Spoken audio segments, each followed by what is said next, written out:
पूजा, Supriya Sinha, hello sir. Welcome. हाँ जी बोलिए। खान साहब आ गए, चंद्रेश्वर खान साहब, विद्वान आदमी। खान साहब को प्रणाम, खान साहब को प्रणाम। प्रणाम सर, प्रणाम प्रणाम। Smiling face. खान साहब उपमा मैम बहुत सीरियस हैं, joint secretary DoPT department of personnel training, जिन्होंने हम लोग का इथिक्स करवाया था, बहुत सीरियस है। सुधांशु पांडे वेलकम। सुधांशु पांडे वेलकम।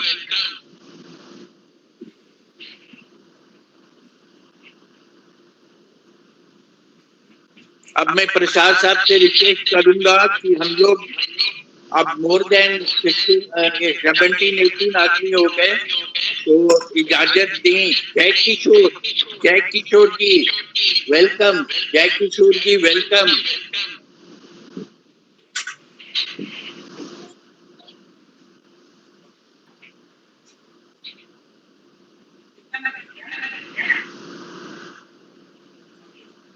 उपमा मैम ने लिखा है जोशी जी और चंद्रेश्वर खान साहब की, मैं बहुत दर्द में, बहुत पीड़ा में हूँ। शैलेश शंभू वेलकम। शैलेश शंभू वेलकम।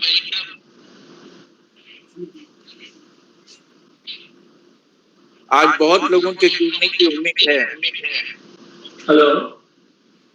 हाँ जी।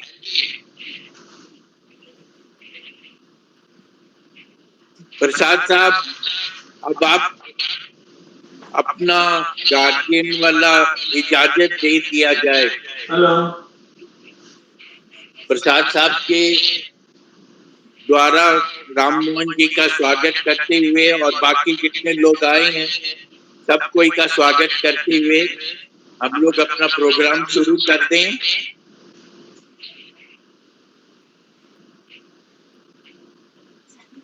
प्रसाद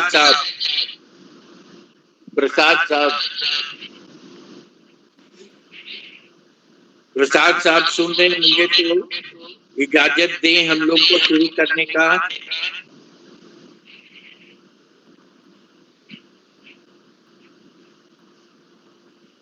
प्रसाद साहब बोल नहीं रहे हैं या उनकी आवाज नहीं आ रही है।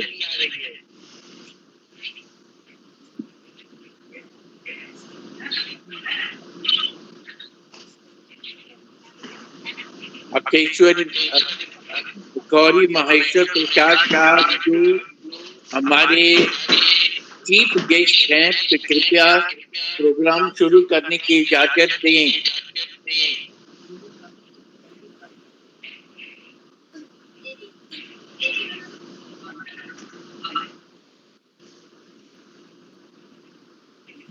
देव आर्या चौधरी आपका स्वागत है। देव आर्या चौधरी आपका स्वागत है। प्रसाद साहब को सुनाई नहीं दे रहा है। प्रसाद साहब को सुनाई नहीं दे रहा है, लग रहा है। प्रसाद साहब कुछ दिक्कत है वहाँ पे, माइक का कुछ प्रॉब्लम लग रहा है मुझे। चंद्रेश्वर खान साहब से रिक्वेस्ट कर लें। अमिताभ जी, चंद्रेश्वर खान साहब से रिक्वेस्ट कर लें। खान साहब आप सर वेलकम कर दें। आवाज नहीं आ रही है। हाँ, खान साहब आप शुरू करवा दीजिए। क्या है वो? सबसे पहले तो प्रणाम। मुझे लगता है कि बीच में ही यदि प्रसाद साहब का उनकी आवाज आ जाएगी तो तुरंत हम उनको दे देंगे। हाँ सर, बिल्कुल ठीक।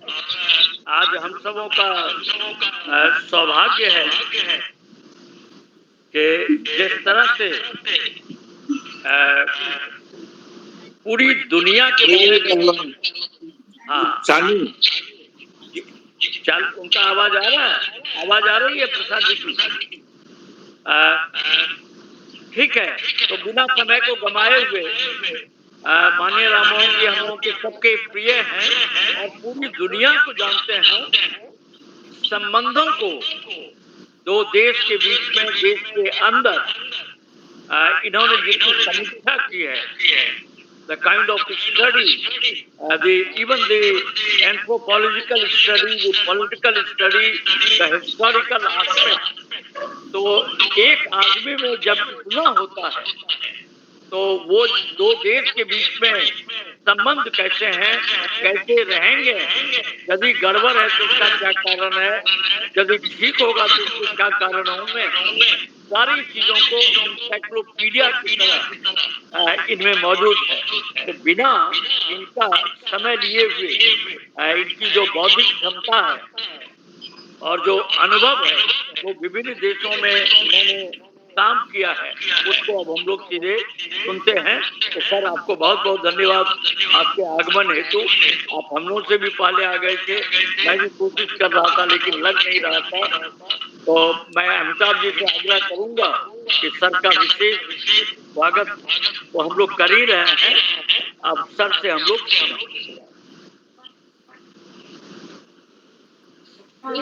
Thank you sir, thank you.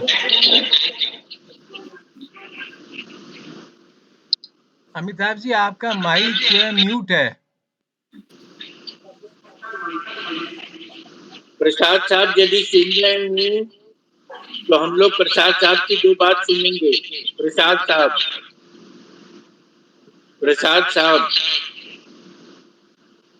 नहीं जा रही आवाज नहीं आ रही है, हमारी आवाज नहीं जा रही है, लेकिन आपकी आवाज आ रही है, प्रसाद साहब की आवाज नहीं आ रही। सर से रिक्वेस्ट कर ले बता दें, क्योंकि आज नए लोग आए हैं काफी। सर बहुत ही सीनियर और इंडियन फॉरेन सर्विस के सर पास करने के बाद उपरांत अनेक देशों में भारत के राजदूत, भारत का प्रतिनिधित्व किया है। इसको रिक्वेस्ट करते हुए सर से रिक्वेस्ट करें कि आप अपनी वार्ता प्रारंभ करें। हाँ सर, शुरू कर दीजिए। राममोहन जी कर दिया जाए। धन्यवाद सब लोगों को। आज हम प्रणाम सर। एक बहुत पुरानी और हमारे लिए बहुत महत्वपूर्ण विषय पर बात करेंगे। ये है अमेरिका, चीन और भारत का relations, inter relations and overall relations. पहले मैं हिस्ट्री में जाना चाहूंगा। भारत और चीन में करीब 4000 वर्षों से रिलेशंस है। भारत उस समय बहुत ही विकसित था, 4000 साल पहले। चीन विकास में लगा हुआ था। वो समय बीत गया। अब हम एक पिछले 100 साल में जाते हैं। 20वीं शताब्दी के शुरू में चीन पर जापान का कब्जा था। उसके पहले फ्रेंच और ब्रिटिश कॉलोनीज थे शंघाई एरिया में। उसके बाद जापान ने पूरे चीन को कैप्चर कर लिया। आवाज ही नहीं आ रही है। एस्टिमेट लगता है करीब 20 लाख लोगों को मारा जापानियों ने चीन में, रूथलेस। तो उसके बाद चीन जो है एकदम नष्ट हो गया। वहाँ की प्रोडक्शन भी थी, एग्रीकल्चरल प्रोडक्शन होती थी वहाँ पर, वो भी बहुत कम हो गया। तो भूख से भी बहुत लोग मरे। भूख से 1920 से लेके 1940 तक में सुना जाता है, एस्टिमेट लगाया जाता है कि 15 लाख लोग भूख से मर गए चीन में। सब बहुत दयनीय हालत थी। लेकिन 1945 के बाद चीन में एक उदय हुआ माओ त्से-तुंग का। वो पहले जापान तो हार गया था सेकेंड वर्ल्ड वॉर, इसीलिए वो उसको विड्रॉ करना पड़ा जापान में, जितने बचे थे। बाकी जो चीन वगैरह में थे उनको मार डाला गया। तो 1945 से एक मार्च चला चीन में, बीजिंग से साउथ तक, कुछ दक्षिण से भी उत्तर तक, जिसको ग्रेट मार्च ऑफ चाइना कहा जाता है। 1949 में चीन ने अपने आप को इंडिपेंडेंट डिक्लेयर कर दिया। उसके पहले भारत इंडिपेंडेंट हो चुका था, लेकिन भारत को इंडिपेंडेंस मिली थी ब्रिटेन से, चाइना को इंडिपेंडेंस मिली थी एब्सेंट जापानीज रूलर्स से, जो पहले ही भाग चुके थे, लेकिन डिक्लेरेशन ऑफ इंडिपेंडेंस 1949 में हुआ। उसके बाद से चाइना बहुत रैपिडली प्रोग्रेस किया।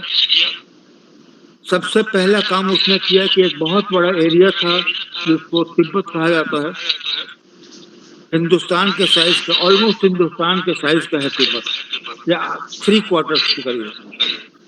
वहां पर एक अलग राज्य था, बुद्धिस्ट किंगडम। उसको पहले चाइना के नए फोर्स में, जिसको रेड आर्मी कहा जाता था, उन्होंने धनुष बाण, भाला, तीर, थोड़ा बहुत गोला बारूद से लेके बुद्धिस्ट रूलर जो थे दलाई लामा, उनको कैप्चर कर लिया या भागने पर मजबूर कर दिया। तो 1951 से चला चीन का युद्ध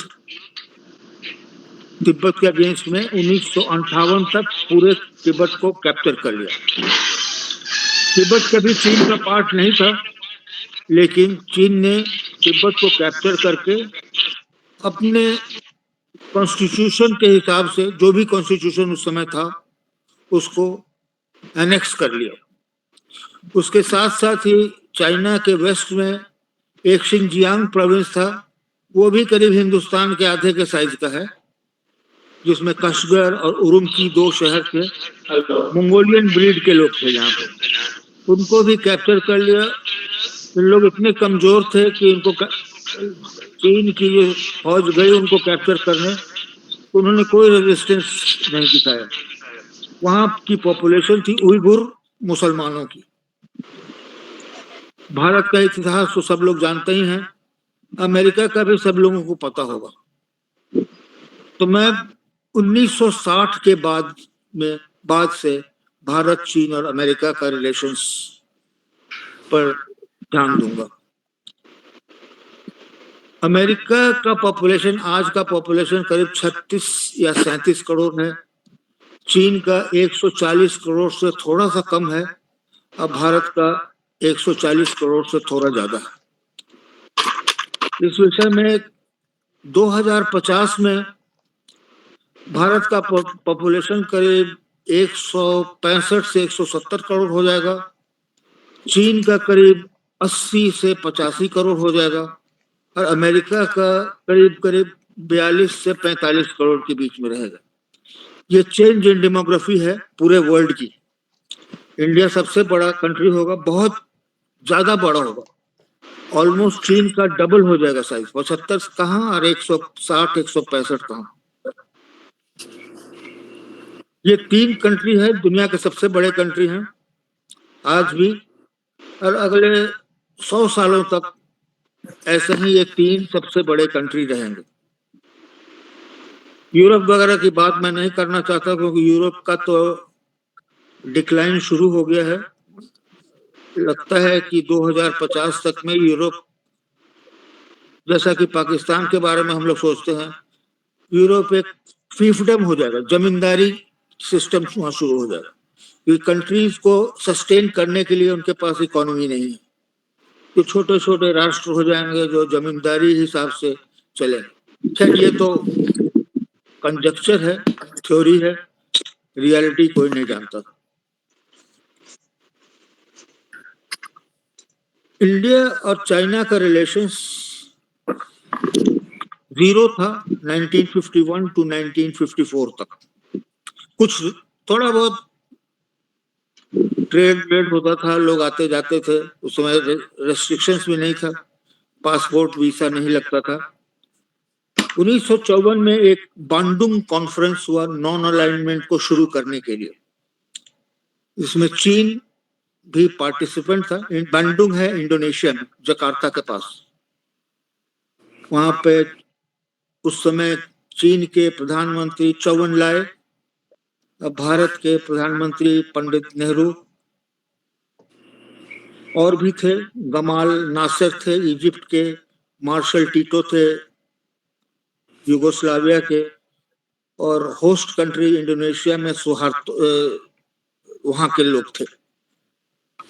इंडोनेशिया ने नॉन अलाइंड मूवमेंट बुलाई थी, जिसमें एक एक्शन हुआ जिसकी तस्वीर भी है। नेहरू जी ने अज्यूम कर लिया कि वो सबसे बड़े आदमी हैं वहां पर।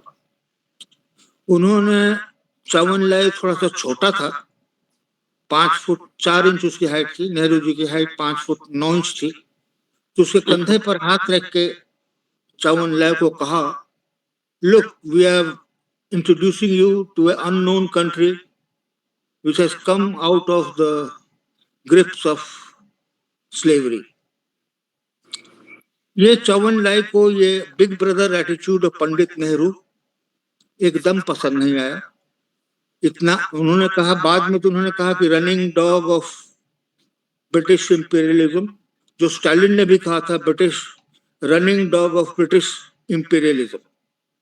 तो वहां पर नेहरू जी ने पहला अवसर जो मिला उसमें उन्होंने चीन को जूता दिखा दिया, जिसका रिएक्शन हुआ इमीडिएट।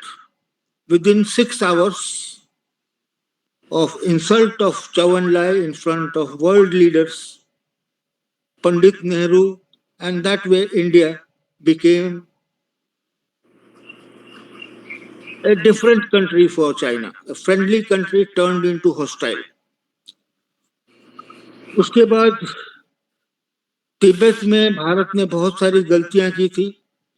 जब चीन ने ऑक्यूपाई किया था तिब्बत को 1951 to 54-55 तक, भारत के रिलेशंस तिब्बत के साथ थोड़े बहुत थे, लेकिन अच्छे थे। तिब्बत के लोगों ने भारत से मदद की गुहार की थी, लेकिन इंडिया डिड नॉट रेस्पॉन्ड। इस बीच में 1956-57 तक या 55-58 तक तिब्बत पूरा एसिमिलेट हो गया चाइना में।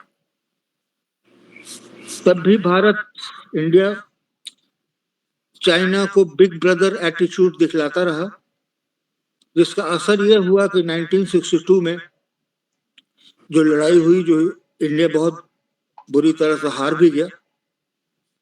नंबर ऑफ पीपल डेड उतना नहीं था, लेकिन international insult and proof of Indian inferiority was proved in the world. America जो था, इंडिया को बड़ा दोस्ती तो रखता था, 1947 के बाद दोस्ती रखता था from British point of view. उस समय Britain used to dictate American foreign policy, तो ब्रिटेन जो कहता था वही अमेरिका सुनती थी। तो ब्रिटेन इंडिया से काफी दुखी था, थोड़ा सा होस्टाइल भी था। तो वो ट्रांसलेट हो गया इंडो अमेरिकन रिलेशंस में कि अमेरिका दोस्ती तो थी लेकिन वार्मथ नहीं था, और जिसको कहा जाता था माइनस रिलेशंस।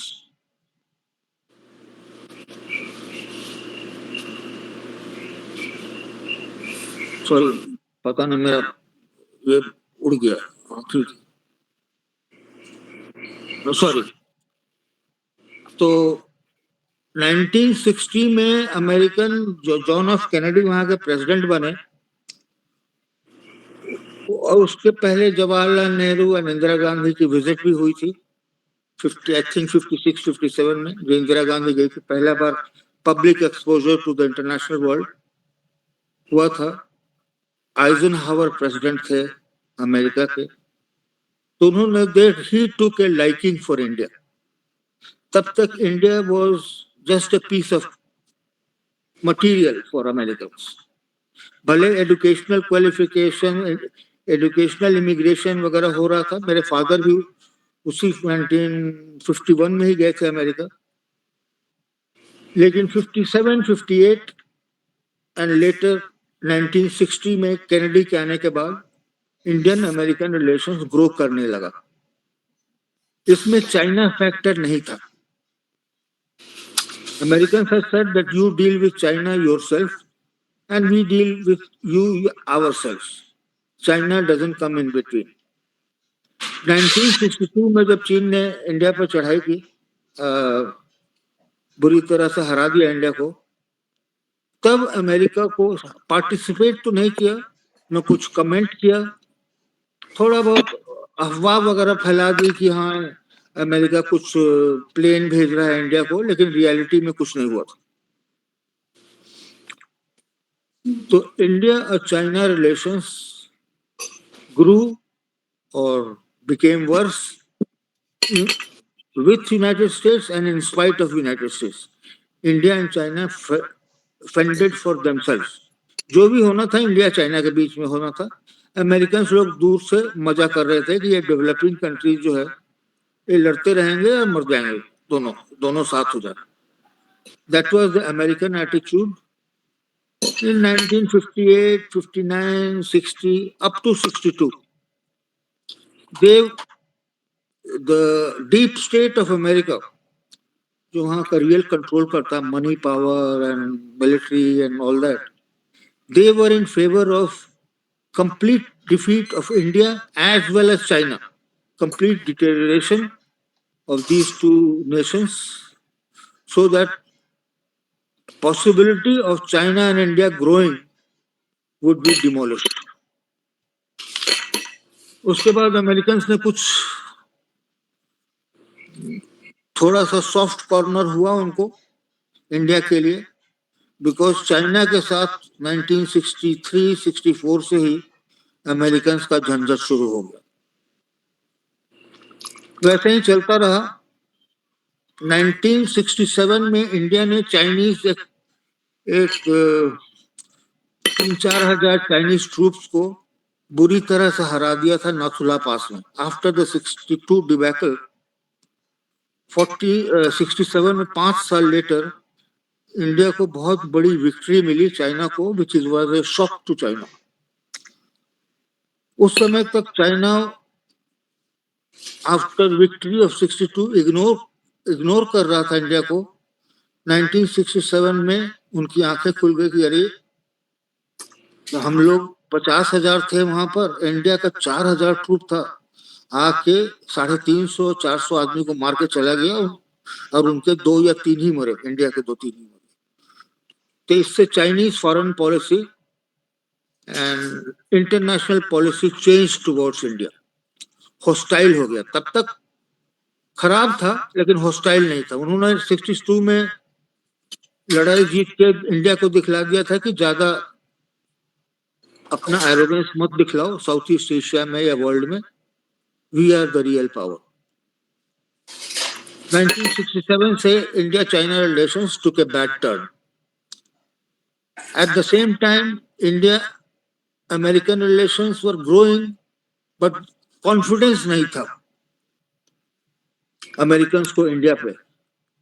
इसीलिए जब बांग्लादेश वॉर हुआ तो अमेरिकन्स में बहुत, एक 7th फ्लीट उनका होता था जिसमें कि 40 जहाज थे और 60,000 ट्रूप थे। उनको कहा गया, उनको खबर ये उड़ाई गई कि वो ढाका की तरफ जा रहे हैं, 6 दिसंबर को वहां पहुंचेंगे और 7 दिसंबर को इंडियन ट्रूप्स को सरेंडर कराया जाएगा पाकिस्तान की तरफ से। किसिंगर थे उनके फॉरेन मिनिस्टर या थिंक टैंक हेड। उनका ये विश्वास था कि पाकिस्तान ये लड़ाई जीत जाएगा, उसको जीतना भी है क्योंकि वो ब्रिटिश सरोगेट है, ब्रिटेन का एक, उसका वर्ड बहुत लोगों ने बहुत कुछ कहा है, गंदे शब्दों में भी कहा है। तो ये जो अमेरिका की गीदड़ भभकी थी, पता चला कि अंडमान की तरफ तो आ गए थे अमेरिकन 5th 7th फ्लीट, लेकिन उसके आगे करीब 500 मील और था, 700 किलोमीटर आगे नहीं बढ़े। इस बीच में इंदिरा गांधी की बड़ी सक्सेसफुल फॉरेन पॉलिसी हुई कि रशिया से दोस्ती की उन्होंने, थोड़ा थोड़ा तो था, लेकिन 1969 के बाद से इंडिया ने अपने put all the luck in Russian court, मतलब कि वहां पर उनको कहा कि तुम बचाओ नहीं तो हम लोग तो मर जाएंगे, क्योंकि अमेरिकन से वो कुछ इंटरवीन नहीं करेगा और चाइना जो है आंखें दिखला रहा है। अब पाकिस्तान जो है ब्रिटिश सरोगेट था तब भी अमेरिका ब्रिटेन का जूनियर पार्टनर कह सकते हैं सॉफ्ट वर्ड से। लेकिन आपने देखा ही होगा कि ढाका का 13 दिन में फॉल हो गया। अमेरिकन ट्रूप्स कहते रह गए कि अभी हम भेज रहे हैं, अभी भेज रहे हैं, लेकिन 400-500 मील आके रुक गए थे। इस बीच में रशियंस ने अपने 2-4 जंगी जहाज भेज दिए थे साउथ ऑफ वो जो उनका सुंदरबंस एरिया में है, with in the strike off Dhaka. वो अमेरिका और रशिया की अलग इसमें राइवलरी थी, अब वो शुरू हो गया। इसमें India victory in defeating Pakistan and the support of unequivocal support of Russia against America became a fact of life. India became non-alignment का जो भूत था इंडिया का खत्म हो गया। भले मेंटेन किया नॉन-अलाइंड कॉन्फ्रेंसेस तो बहुत दिनों तक चले, लेकिन it became a friend of Russia, not a colony of Russia which the Americans wanted India to become. उसके बाद तो अब हिस्ट्री है, अब तो इकोनॉमिक वॉर हो गया है। This is the current situation. China is declining and उनकी हॉस्टिलिटी टुवर्ड्स इंडिया जो है वॉर बेस्ड नहीं है, कॉन्क्वेस्ट बेस्ड नहीं है। उनका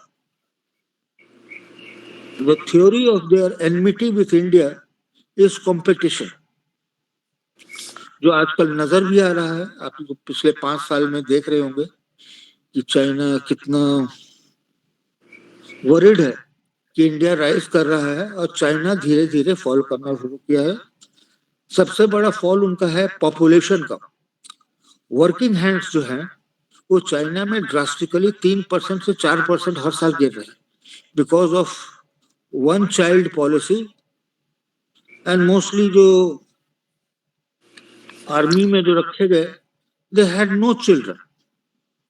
तो अभी जो चाइना का जो डिक्लाइन शुरू हुआ है, अब तो भले चेंज कर दिया उन्होंने, 2 चाइल्ड पॉलिसी किया है, लेकिन Chinese population is still not sure कि वेदर दिस इज परमानेंट, कि हम अगर चाइनीज कपल जो है कि दूसरा बच्चा पैदा करेंगे, ये सरकार ऐसी है कि कहेंगे कि दूसरा बच्चा को आर्मी में रखना पड़ेगा तुम्हें।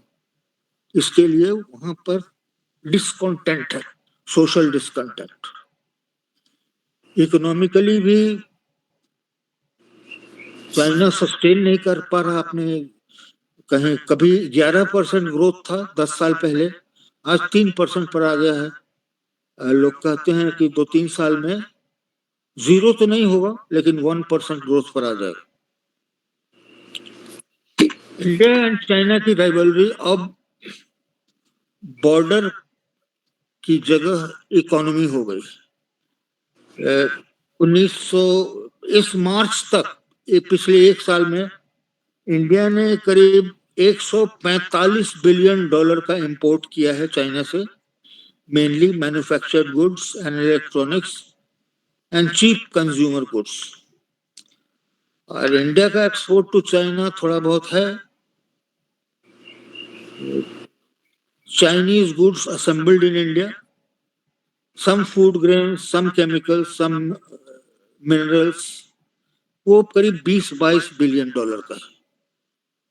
तो trade gap is more than $100 billion between India and China. $100 billion is the total trade of Europe. So the difference between India and China is now a big Europe, but it is growing. India is growing at 7.2%, and China is growing at about 3%. And in 5 साल में China will decline and their population बहुत ज्यादा drastic drop हो रहा है।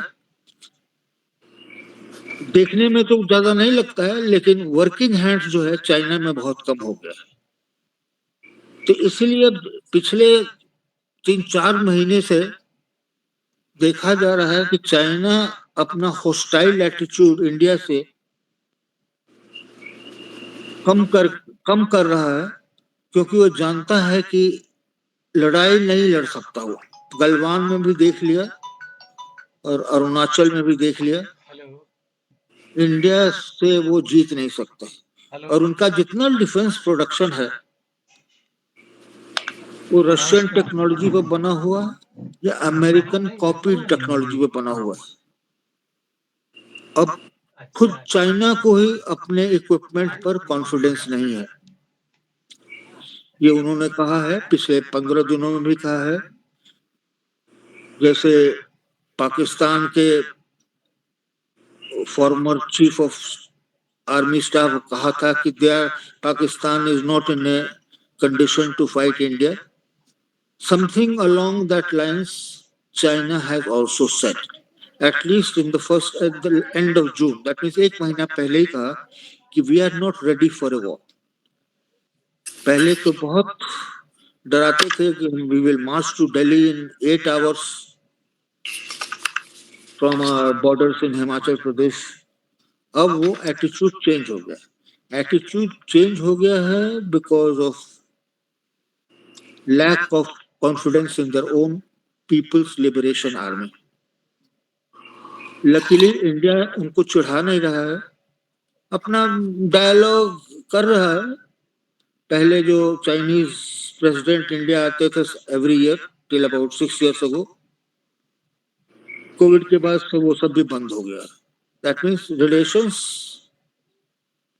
Cool है, गर्मजोशी नहीं है, एनमिटी भी नहीं है, लेकिन एक कंपटीशन का माहौल बन गया है। इस कंपटीशन कराने में अमेरिकन का बहुत हाथ है। उनके यहाँ भी इकोनॉमी जो है सो बहुत एक्सपेंसिव हो गई है। Cost of living in America बहुत ज्यादा महंगा हो गया। वो लोग अफोर्ड नहीं कर सकते हैं मिडिल क्लास बजट्स। अब उनका जो बजट है अब एलिट के लिए हो गया, तो उनको फाइनेंशियल प्रॉब्लम्स हो गई हैं और एजुकेशनल प्रॉब्लम्स हो गई। तो उस प्रॉब्लम को फिल करने के लिए इंडियन वर्कफोर्स को अमेरिका में सेलेक्टिव इंपोर्ट किया गया है। वो भी इस तरह सोच के किया गया है कि ये आएंगे तो अमेरिका में ही रह जाएंगे। America will build out of Indian immigration, which is different from European immigration. European जो इमिग्रेट करते थे अमेरिका में अपना बेस यूरोप में रखते थे कि इंडियंस को जो वहां भेजा जा रहा है इंडिया का बेस छोड़ के, ब्रेन ड्रेन जिसको कहते हैं, अमेरिका ने अडॉप्ट किया। उनको जरूरत है लेबर फोर्स को, जैसे यूरोप को मैन पावर बहुत ही कम हो गया है, उनको इमिग्रेशन करना ही पड़ेगा, भले उसका फायदा बहुत लोग उठाए, फंडामेंटलिस्ट उठाए। इसीलिए अमेरिकन इंडियन पॉलिसी अभी केयरफुल फ्रेंडशिप की है। There is no joining hands for third party conflicts. India कभी अमेरिका के अपने मिलिट्री एडवेंचर्स में पार्ट नहीं लेगा। ये अमेरिकन को अब पता चला है। पहले तो सोचते थे कि करवा लेंगे, लेकिन यूक्रेन में इंडिया ने ओपनली और हिडन अंडरहैंड रशिया का साथ दिया है। अब तो ब्रह्मोस मिसाइल भी शायद जाने वाला है अगले हफ्ते। रशिया में बहुत कम 20 जाएंगे अभी। अब पेट्रोल तो खरीद ही रहा है। India has become the largest importer of Russian oil, bigger than Saudi Arabia's exports. सब एक्सपोर्ट इंपोर्ट तो करती है इंडिया, उसका करीब 70% यूज करती है, 30% अमेरिकन को बेचती है। तो ये भी अमेरिकन लोग को ये फायदा हो रहा है। भले इंडिया को कितना गाली दे कि उनका साथ नहीं दिया, रशिया का साथ दे रहे हैं, लेकिन वो रशियन ऑयल इंडिया के थ्रू खरीद रहे हैं। तो यही इंटरनेशनल पॉलिटिक्स है और यही 5, 7 साल 10 साल तक ऐसा ही चलने वाला है। It will see the decline of Europe and America, rise of India and status quo for China. China जितनी जल्दी से बढ़ रहा था वो रुक ही गया है, क्योंकि मैंने भी कहा तो पहले 7.2 उनका ग्रोथ है, 3% ग्रोथ इंडिया का है, अमेरिका का ग्रोथ भी 2-2.5% है। मैसेज कह दो एक बार। तो राइजिंग स्टार है इंडिया। पहले लोग जलते थे, now they want to take advantage of India, both China and China going in that direction, Americans have started in that direction. Political enmity को लोग भूल गए हैं, अब economic competition, I would not say war, ये competition हो गया कि how do we survive. It is not a, अभी जो वर्ल्ड का इकोनॉमिक सिचुएशन है, it is not to become a super economic super power, it is a war to survive, and to survive they will take any direction of political movement, any type of friendship, any type of challenges, self interest पर सब आ गए। इतना ही मैं कहना चाहता हूँ। लोगों को कोई स्पेसिफिक पॉइंट है उसमें जहां तक मैं हो सकता है जवाब दे सकूं।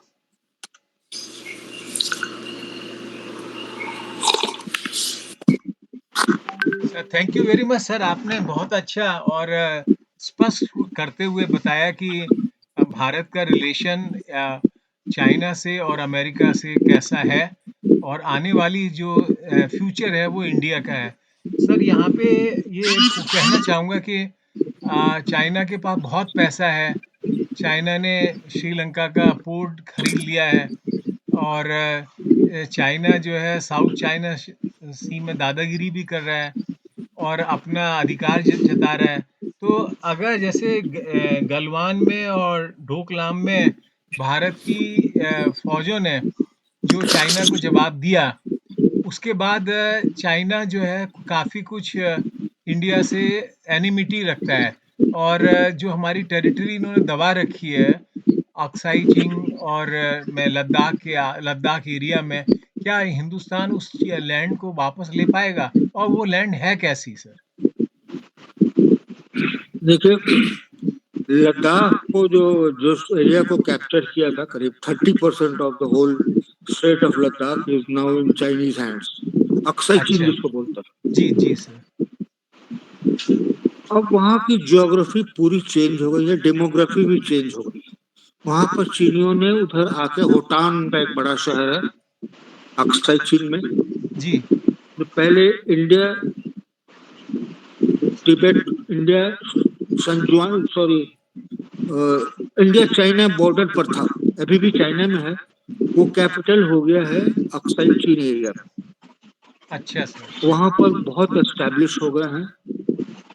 वहाँ इंडिया शायद चाइना को कुछ बॉर्डर एडजस्टमेंट करा सकता है अपने फेवर में, लेकिन अब वहां से भगा नहीं सकता, फेट कंप्लाई हुआ। ये सब लोग जानते हैं, चाइना भी इतने पर मान जाएगा। जैसे कि बहुत बड़ा एरिया रहेगा, पता नहीं कितने लाख स्क्वायर किलोमीटर है। एक तरफ में होटान शहर है, काफी बड़ा शहर है, 5 लाख पॉपुलेशन है वहां पर। इधर में ले है जिसका पॉपुलेशन 40,000 है। ये 2 सिटीज हैं अक्साई चीन की। तो वहां पर चाइना एस्टैब्लिश हो चुका है, अब वो नहीं छोड़ेगा। अच्छा सर। मेरे इसमें निगोशिएटेड सेटलमेंट होगा चाइना को कि as be, let it be as it is. अच्छा उसी में चीन का भी फायदा है। 10 जुलाई को ग्लोबल टाइम्स में एक आर्टिकल आया था कि चाइनीज ने कहा था कि we are sorry about Galwan. It is the first ever admission by the Chinese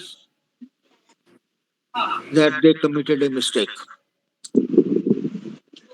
इस मिस्टेक को ये करने से ये हो गया कि स्टेटस को मेंटेन करने का फर्स्ट स्टेप लिया गया कि हाँ भाई, हम आगे नहीं बढ़ेंगे, तुम भी आगे नहीं बढ़ो।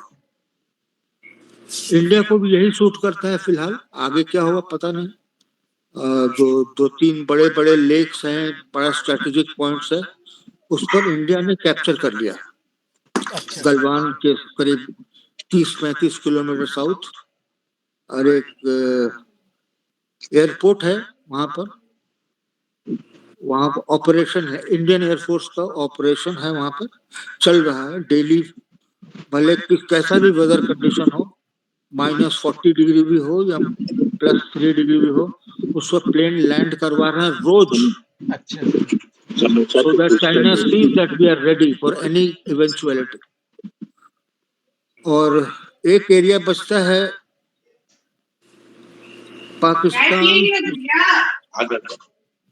पाकिस्तान, चाइना और इंडिया में, तो वहां पर काफी टेंशन है, लेकिन साइलेंट टेंशन, लेकिन troops are prepared from Pakistan, China and India continuously. एक ट्रायंगल है जहां पर ग्लेशियर्स है, नाम नहीं लेना चाहता हूँ अभी, तो वहां पर India is today, and I think this winter में it will be in a favorable position to drive the Pakistanis out. ये जो इतना स्टेटमेंट्स देखते होंगे हमारे डिफेंस मिनिस्टर का या मिनिस्टर ऑफ स्टेट हैं, क्योंकि we will occupy PoK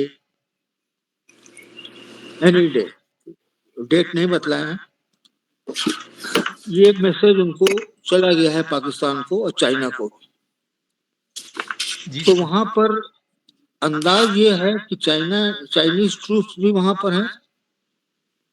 Siachen glacier के 10 किलोमीटर ईस्ट में चाइना है, सियाचिन ग्लेशियर के उत्तर में पाकिस्तान है और दक्षिण में इंडिया है।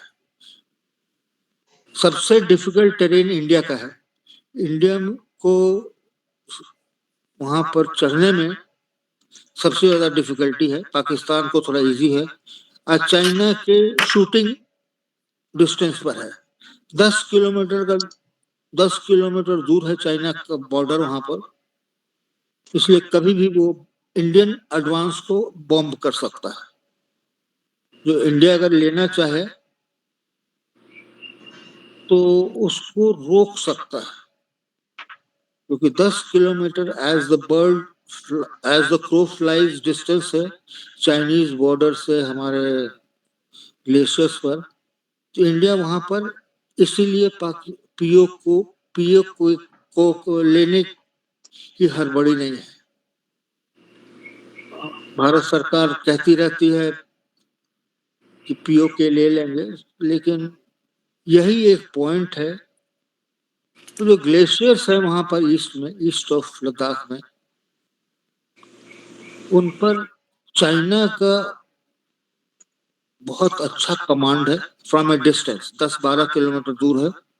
वहां पर पता नहीं कौन कौन S-300 भी लगाए हुए हैं और कितना बम लगाए हुए हैं, कितना सब लगाए हुए, that is to stop the Indian bid. अब पीओके में पाकिस्तान भी जानता है कि अगर सियाचिन ग्लेशियर में इंडिया चढ़ाई कर ले तो पीओके इंडिया का हो गया, because that is the pivotal point of POK. It is not Muzaffarabad or Mirpur or LOC, Indian China, Indo-Pakistan, Indo-POK borders. तो इंडिया चाइना का आजकल ठंडा हो गया। मेरा personal experience from diplomatic career is that this will continue until China and India will become angry friends. एक दूसरे की बुराई करेंगे लेकिन कुछ करेंगे नहीं। ये इंडिया के भी फेवर में है और चाइना के भी फेवर में। अमेरिका तो इंडो चाइना रिलेशन जो हमारे लिए सबसे इम्पोर्टेंट है उसमें तो आता ही नहीं। अमेरिका ने भले इंडिया को खड़ा कर रहे हैं कि कभी अमेरिका चाइना पर अटैक करे या चाइना अमेरिका को अटैक करे तो इंडिया अमेरिका का साथ दे, वो नहीं होगा।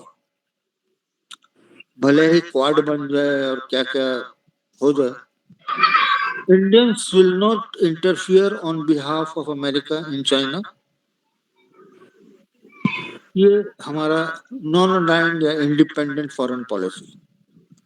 लेकिन अमेरिका कोशिश करते जा रहा है, तरह तरह के लुभावन दे रहा है, लेकिन नहीं। एक चीज और देखी होगी कि आजकल इंडिया में नया 26 रफाल प्लेन खरीदा गया। अमेरिका में की F-18 और F-22 जी ये सर। 2 फाइटर प्लेन हैं, दोनों सुपीरियर हैं रफाल से। अच्छा सर। इंडिया को offset pricing, that means you पे टेक नाउ पे लेटर, जी सर। ये भी ऑफर किया था। इंडिया नहीं मान रहा, क्योंकि जानता है कि अमेरिकन अगर इक्विपमेंट इंडिया में ले आए, you mean you bring the Americans to your country and then they may dictate terms. आपको जरूरत हुई तो अपने प्लेन नहीं चलाने देंगे, और उनको जरूरत हुई तो आपसे जबरदस्ती प्लेन चलवाएंगे। ये फियर है इंडिया को अमेरिका से, इसलिए उन्होंने आउटराइट रिजेक्ट कर दिया कि आप हमें F-35 भी दे दीजिए, जिसकी प्राइस रफाल से 9 गुना ज्यादा है, वो भी इंडिया लेने को तैयार नहीं।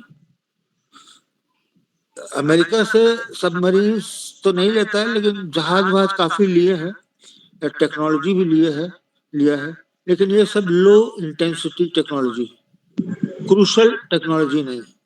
क्रूशल टेक्नोलॉजी इंडिया ने सबसे ज्यादा रशिया से लिया है S-400, जो शायद S-500 की भी बात हो रही है, जो 2-3 साल में तैयार होगा, अभी नहीं तैयार हुआ।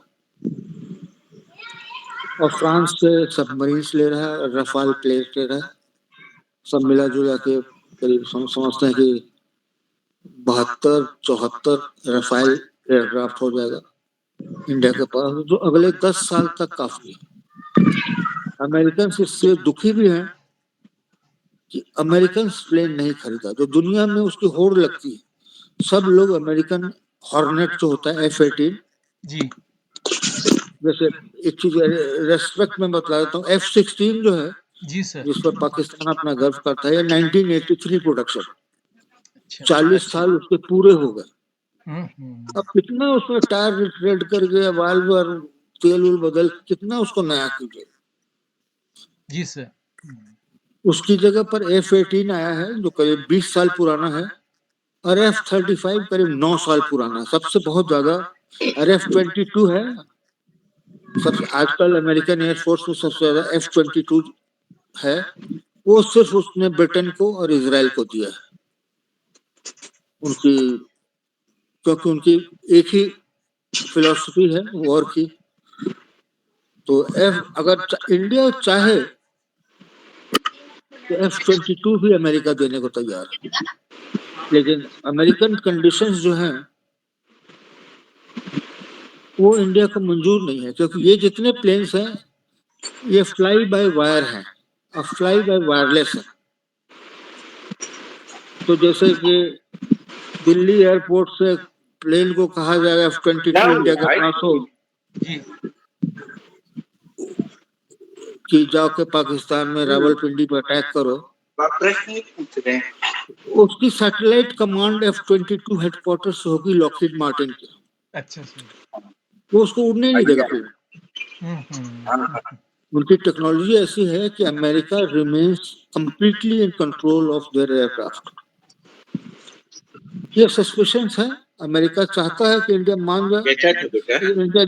इंडिया जानता है कि अमेरिका इस चीज में, जैसे स्ट्रिंग्स अटैच्ड जिसको कहते हैं, aid with strings attached, India is going to show. हम समझ अगले 10 साल में इंडिया अपना ही प्लेन बनाना शुरू कर देगा।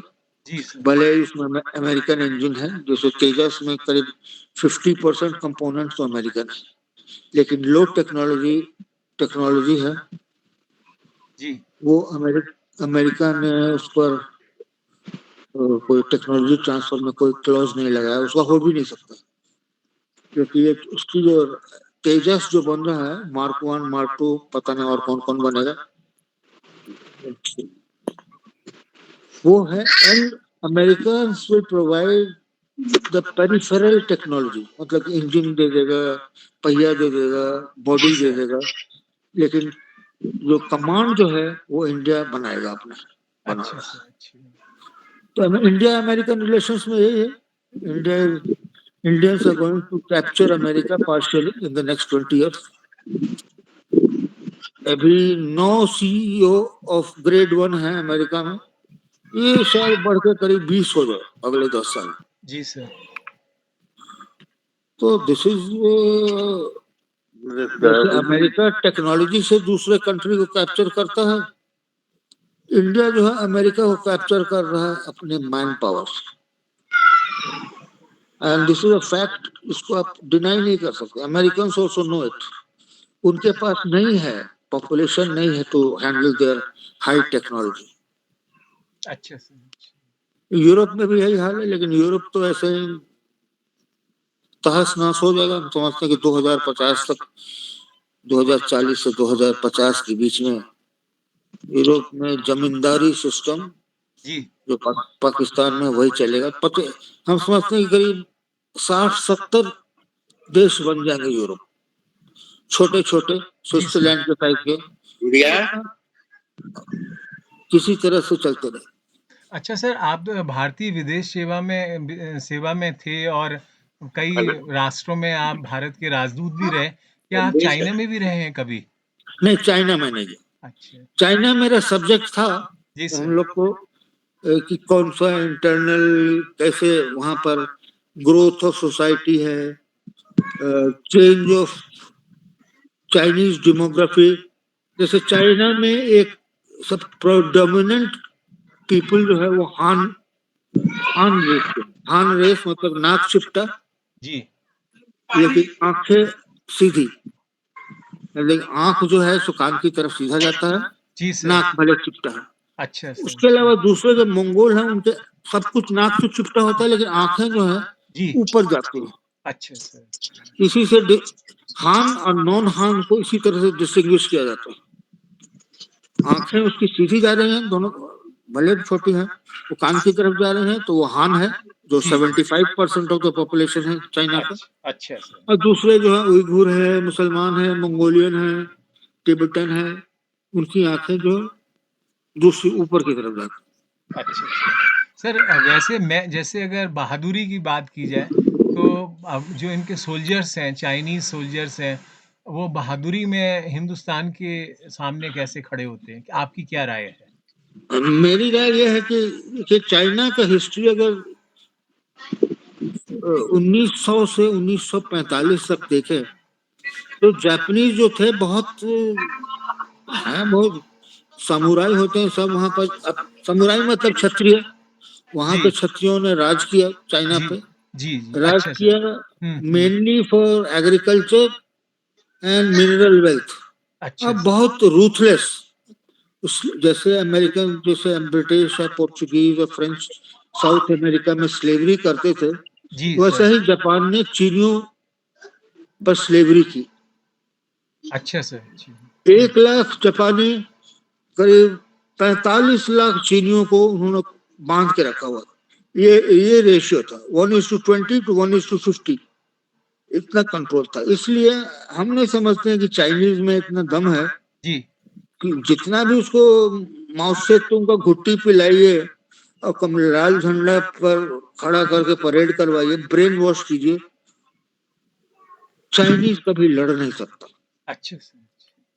उसको लड़ाया जाता है तो लड़ना पड़ता है, लेकिन खुद से नहीं लड़ता। चाइना की हिस्ट्री में 10,000 साल या 15,000 साल की हिस्ट्री में चाइना पर सब लोगों ने आके कैप्चर किया। अच्छा सर।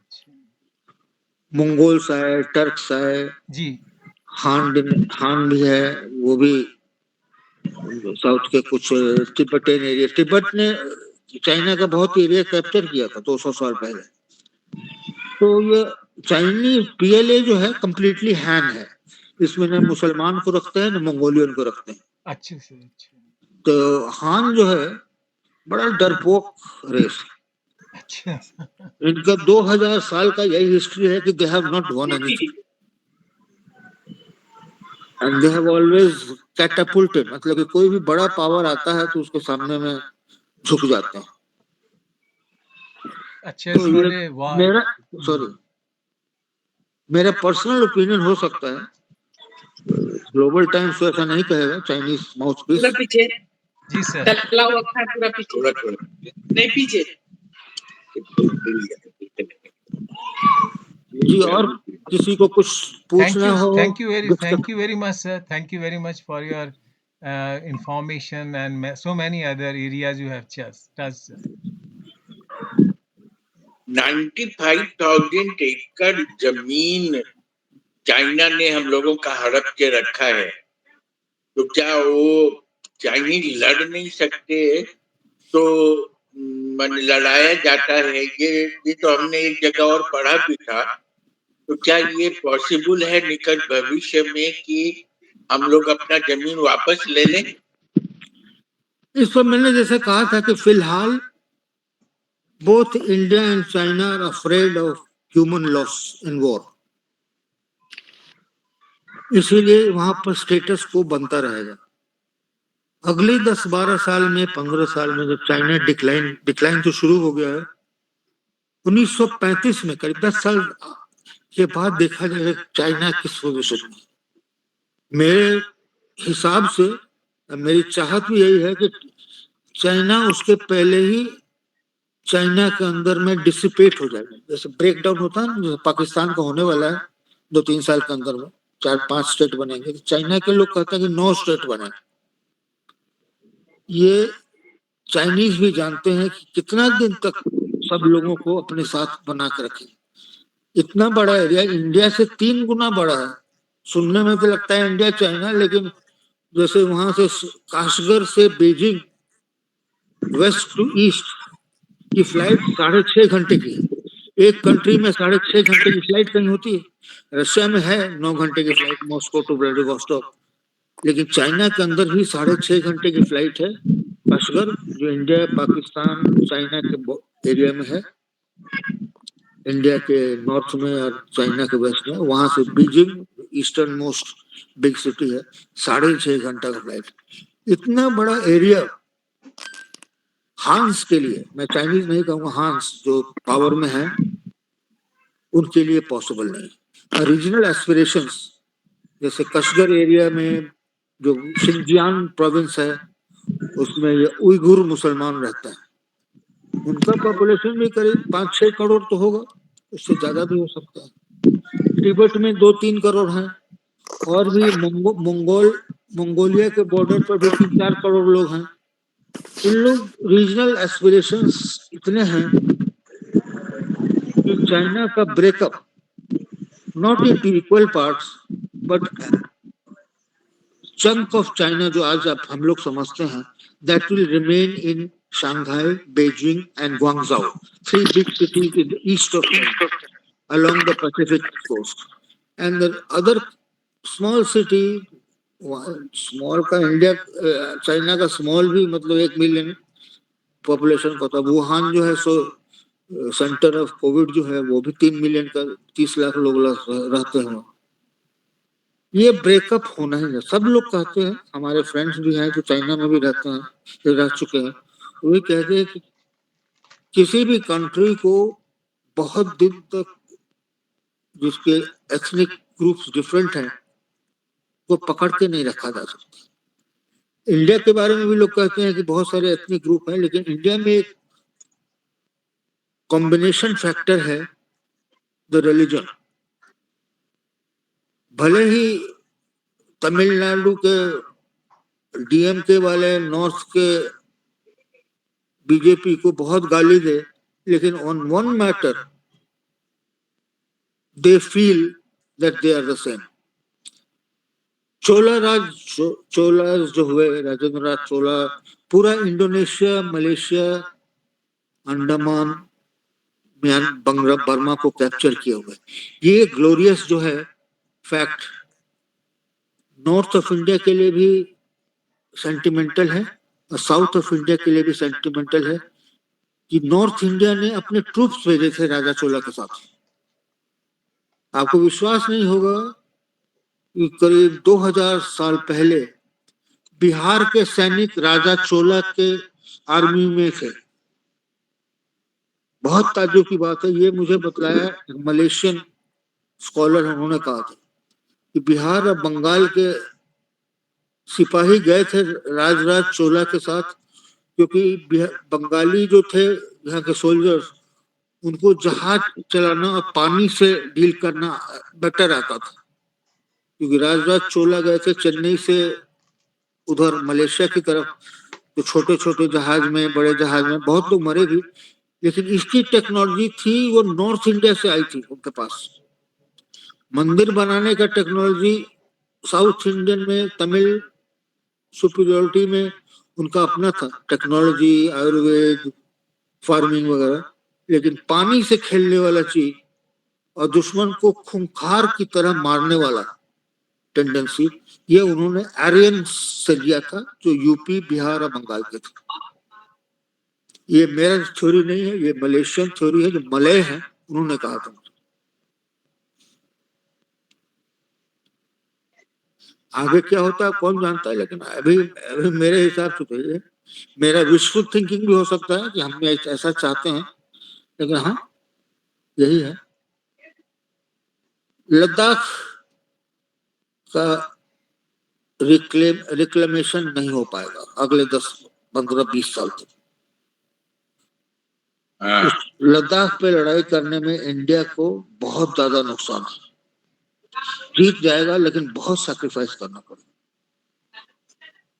इंडिया उतना सैक्रिफाइस करने के लिए तैयार है। 10-15 साल के बाद क्या हो सकता है कि चाइना खुद ही कहे कि भाई ले जाओ, हमसे नहीं संभल रहा, कि वहां के लोग भी उनके नहीं है। हान रेस जो है वो नहीं है होटान में या कशगर में, यही वहां पर लोग हैं एरियन नक्चिप्टा है, काले रंग जो उनका डार्क है। तिब्बतन्स का भी रंग डार्क होता है। आप देखिएगा जितने तिब्बतन वगैरह घूमता है गोरे नहीं होते, जो चाइनीज गोरे होते हैं, लेकिन तिब्बतन्स डार्क होते हैं, क्योंकि ये दूसरे हैं। तिब्बतन्स लोग तो अपने को ये कहते हैं हम लोग बौद्ध राजपूत है, warriors from India. They consider themselves part of India, but हमारी गलतियों से, अंग्रेजों के गलती से तिब्बत को हमने जाने दिया। ये 100 साल का खेल है। ईयर 1900 में Tibet was available on a plate to India, तो ब्रिटिश इंडिया ने सोचा कि उतना आगे नहीं जाएंगे।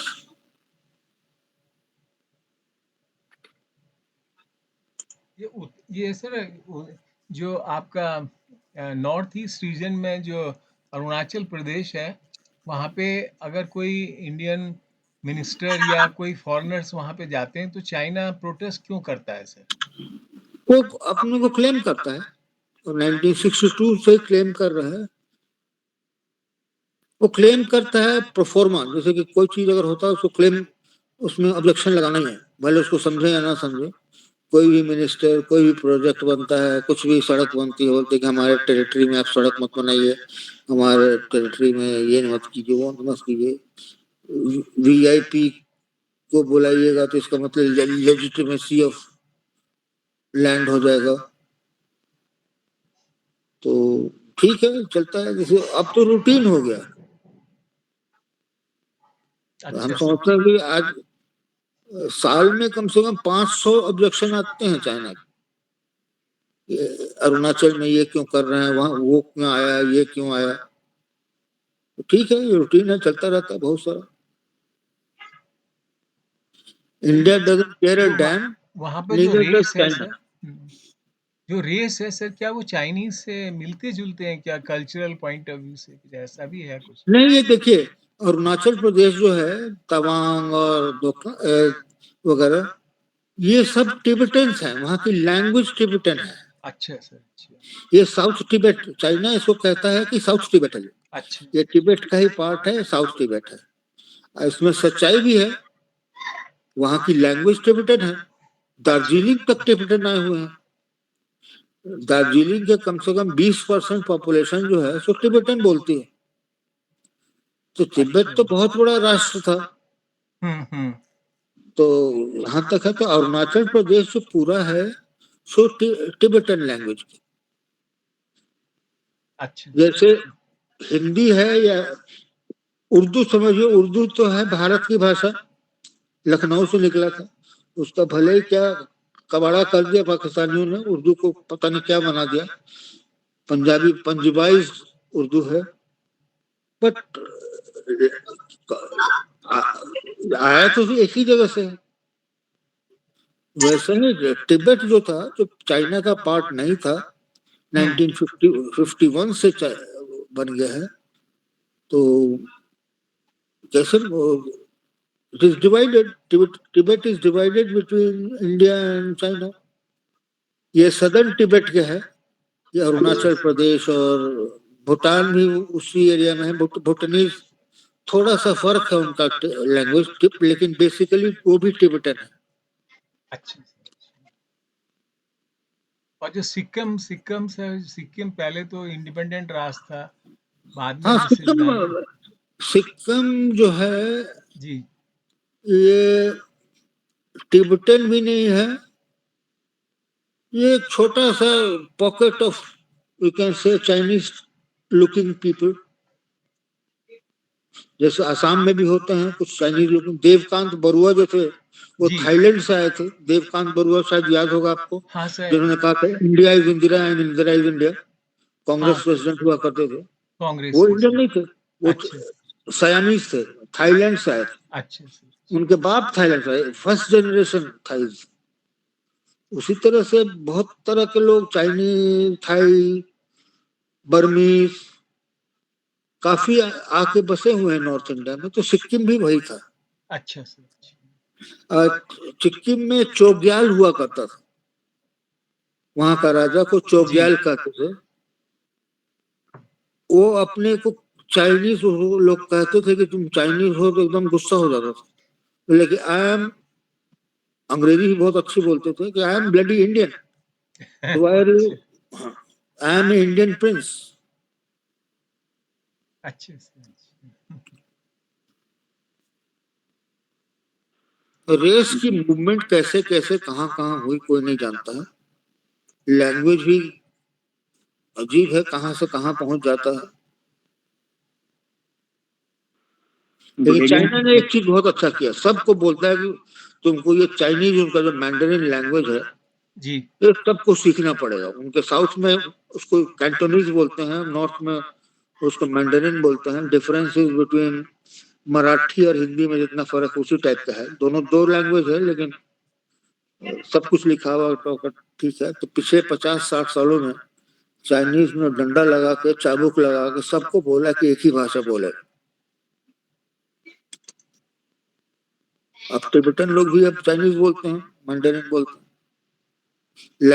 लैंग्वेज खत्म करने से उनका कल्चर खत्म हो जाता है, वही किया। लेकिन चाइना जो ये एरिया है, आप सुनते होंगे काशगर या सिंकियांग, जहाँ उइगुर मुसलमान हैं करीब 2 करोड़, कोई कहता 3 करोड़, वो नहीं मानते, वो मैंडरिन नहीं बोलते। उनके उइगुर जो है चाइनीज प्रिजन में करीब 20 लाख वो चाइना ने इम्प्रिजन कर रखा है कि अपना धर्म छोड़ो, नमाज नहीं पढ़ेगा, मस्जिद नहीं जाएगा, और ये मैंडरिन तुमको बोलना पड़ेगा। लोग डिफाई करते तो बोलते ठीक है जाओ जेल में रहो, generation after generation.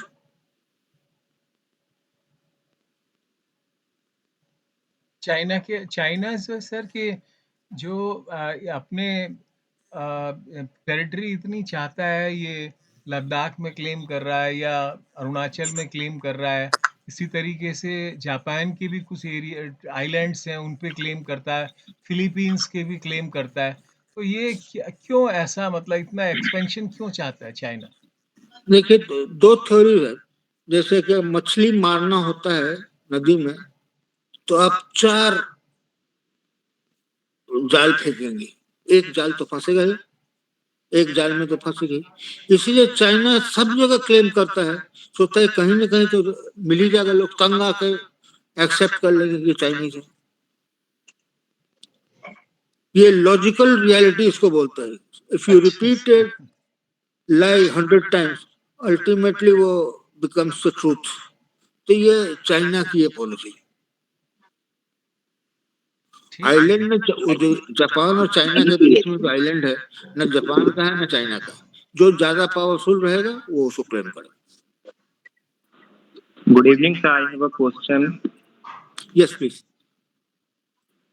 Sir, China role in international politics against India's demand for permanent seat in UN Security Council. What are the reasons behind? देखिए, एक चीज मैं शुरू में ही कहना चाहता था, भूल गया मैं।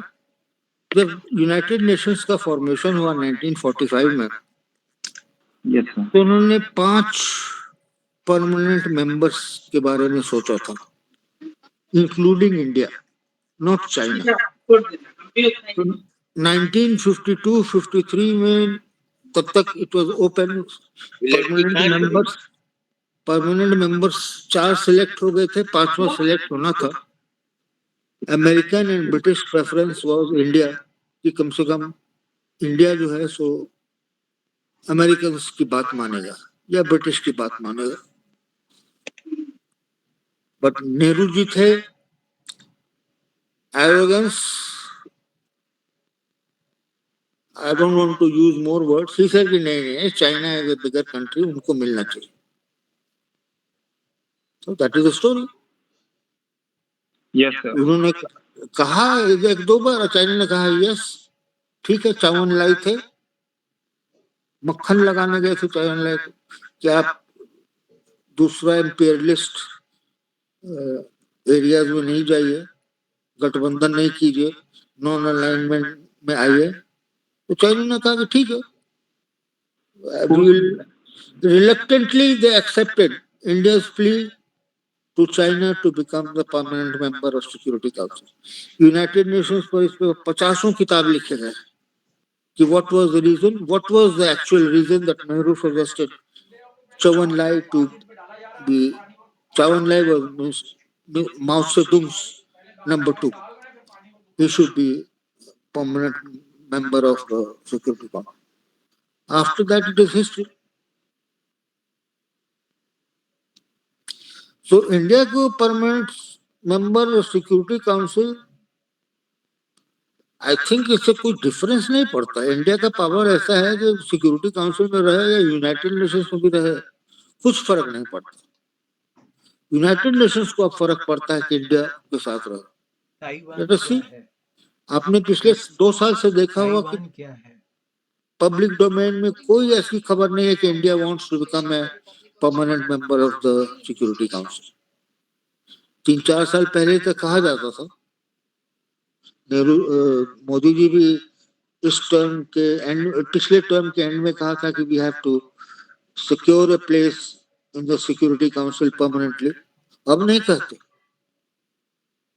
Because it becomes automatic. India has by default or by acceptance. Sir अभी आपने बताया कि इंडिया यूएन सिक्योरिटी काउंसिल में रहे या नहीं रहे, इससे उससे कोई फर्क नहीं पड़ता। तो इंडिया बार बार यूएन सिक्योरिटी काउंसिल में अपना सीट बनाने के लिए बार बार प्रयास क्यों करती है? नहीं, वो तो रूटीन चीज है ना। ये भी एक डिप्लोमेसी है, आवाज लगानी पड़ेगी। करते रहो, ठीक है। लेकिन अब ये पहले क्लेम करता था, अब उतना नहीं क्लेम करता। अपना लिख के देता है कि ऐसा होना चाहिए, रिस्ट्रक्चरिंग होना चाहिए सिक्योरिटी काउंसिल का। अभी सिक्योरिटी काउंसिल 15 लोगों का है, उसको 20 किया जाए। लैटिन अमेरिका एंड अफ्रीका को, थर्ड वर्ल्ड कंट्रीज को भी रिप्रेजेंट किया जाए। वही सब, दैट इज इंटरनेशनल स्ट्रेटेजी। अच्छा सर, ये जो था सर, ये ताइवान एक एरिया है, द्वीप आइलैंड्स हैं, और हांगकांग है। हांगकांग में तो मतलब अभी तक डेमोक्रेसी थी। अब जब ब्रिटेन ने उसको चाइना को दे दिया है तो वहाँ पे डेमोक्रेसी खत्म हो गई है सर। और ताइवान जो है एक बहुत अच्छा कंट्री है सर, बड़ा उनके चिप्स में बनाने में बहुत सी टेक्नोलॉजी उनके पास है, तो क्या चाइना आने वाले दिनों में ताइवान को कंट्रोल कर लेगा या ताइवान को अपने कब्जे में ले लेगा? इस पे आप क्या कहना चाहेंगे? अगर लेता देखिए, भी है तो भारत पे क्या इस प्रभाव पड़ेगा? इसमें बहुत लोगों की अलग-अलग ओपिनियन है। हमको मुझे लगता है कि चाइना को सूट करता है कि ताइवान को तंग करते रहे, डराते रहे, धमकाते रहे, उसके पास मिलिट्री एक्सरसाइज करते रहे। हाँ, मैं आपसे सहमत हूँ सर। इससे दो चीज होता है, एक तो चाइना अपना इक्विपमेंट का टेस्टिंग हो जाता है कि हमारा जहाज जी सर। ऑफेंस का या डिफेंस का कि कितना इफेक्टिव है, और दूसरा कि अमेरिकन फोर्सेस, पता नहीं कितना अमेरिकन है वहां पर, 2-3 लाख होगा उस एरिया में, ताइवान जी में सर। नहीं, गुआम में है, उसके वहां से करीब 1000 किलोमीटर दूर है। वहां पर इतना लोगों को अमेरिकन को फंसा के रखे हुए, अच्छा सर। अच्छा। जापान को भी डरा के रखे हुए। ये तो सूट करता है, चाइना को सूट करता है ताइवान, और ताइवान को भी सूट करता है कि ऐसा ही रहे, सिर्फ अटैक नहीं करे। अटैक तो नहीं करेगा चाइना, अच्छा क्योंकि सर। जनता का अटैक करेगा तो उसको अमेरिकन एटम बम गिराएगा, जो उसको रोक नहीं सकते। अच्छा सर। इसीलिए हम पर्सनली तो हम यही समझते हैं कि ताइवान को सूट करता है कि चाइना उसको डराते रहे, और उसका $50 बिलियन का ट्रेड है चाइना के साथ, ताइवान का। अच्छा सर। चाइना, ताइवान की इकोनॉमी चाइना के इंपोर्ट एंड एक्सपोर्ट पर बेस्ड है। चिप वगैरह जो है जी।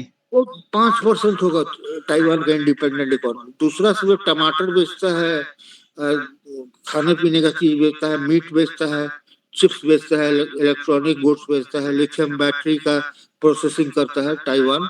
वो सब जी। चाइना के लिए है, पीआरसी के लिए, पीपुल्स रिपब्लिक ऑफ चाइना। और ताइवान के बड़े बड़े इंडस्ट्रियलिस्ट हैं, जी। जो शेंजन है, शेंजन है साउथ चाइना का मोस्ट मॉडर्न सिटी, कुछ लोग कहते हैं कि वर्ल्ड का मोस्ट मॉडर्न सिटी है। वहां का 40% रियल एस्टेट जो है जी। वो ताइवानीज बिजनेस टाइकून्स के पास, बिलियनर्स के पास। अच्छा सर। अच्छा।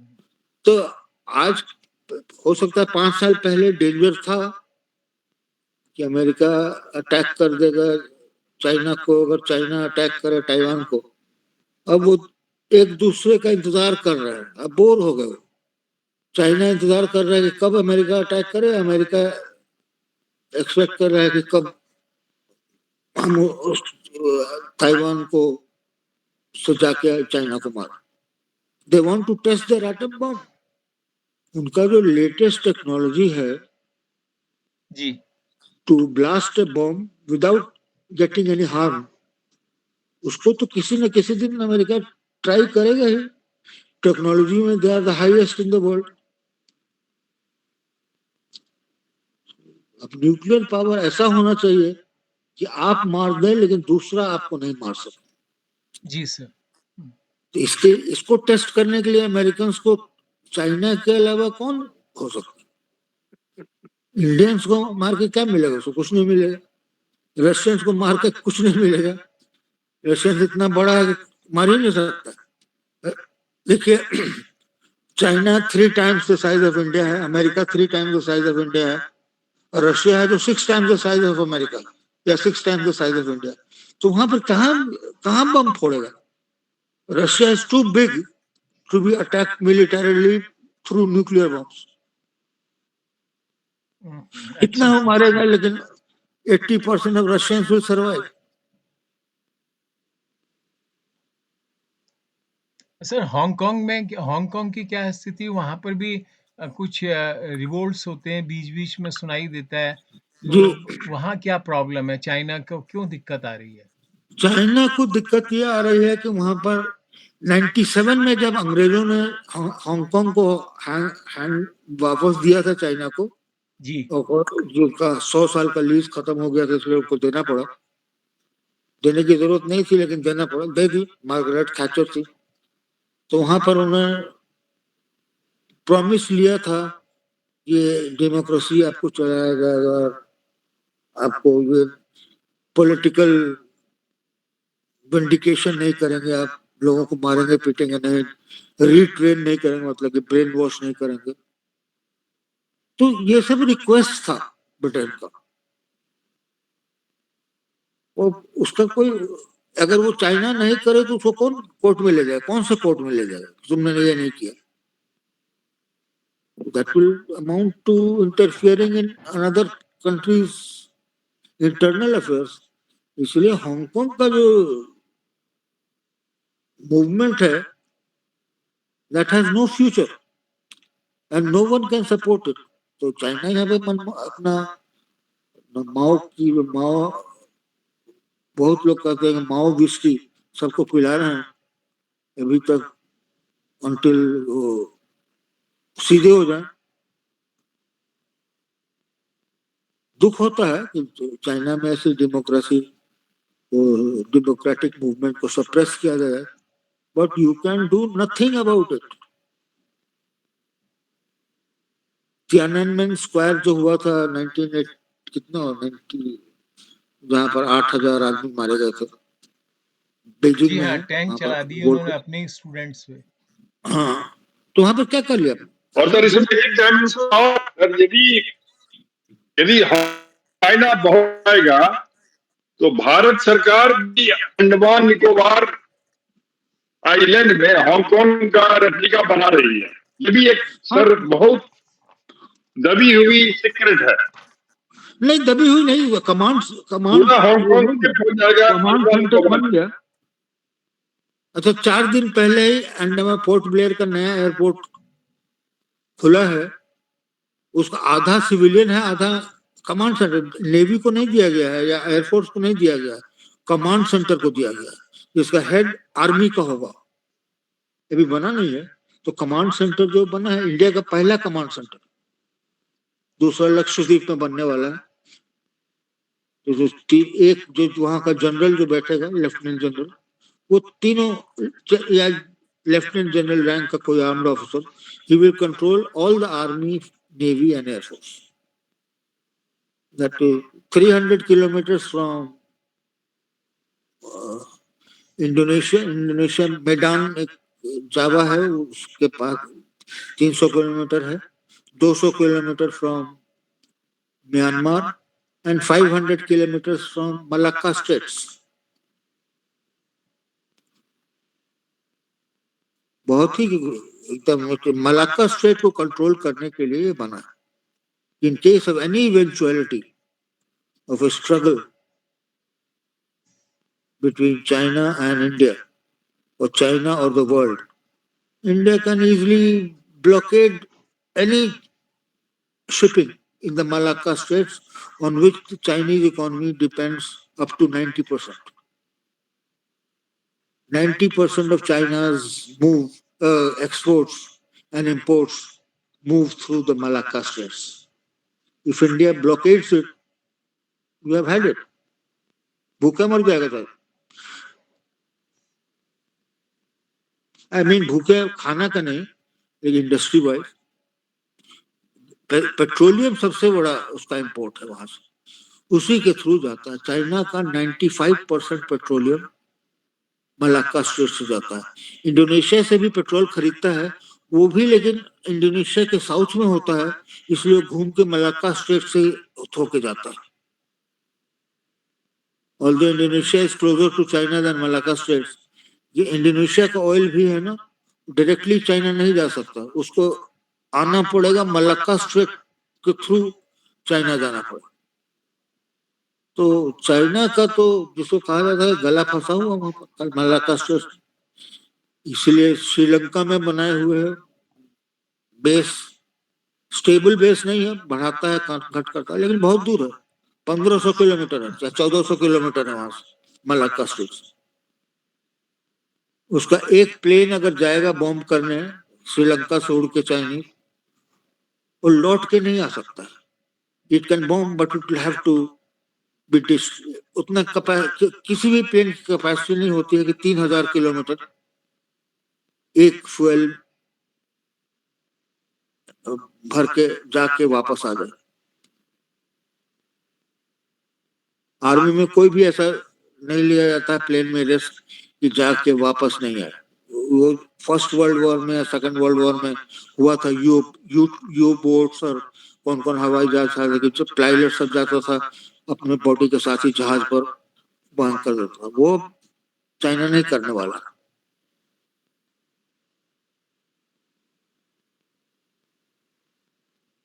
कर सकता है अगर मिड एयर रिफ्यूलिंग करे, लेकिन mid air refuelling near India by enemy country is not possible.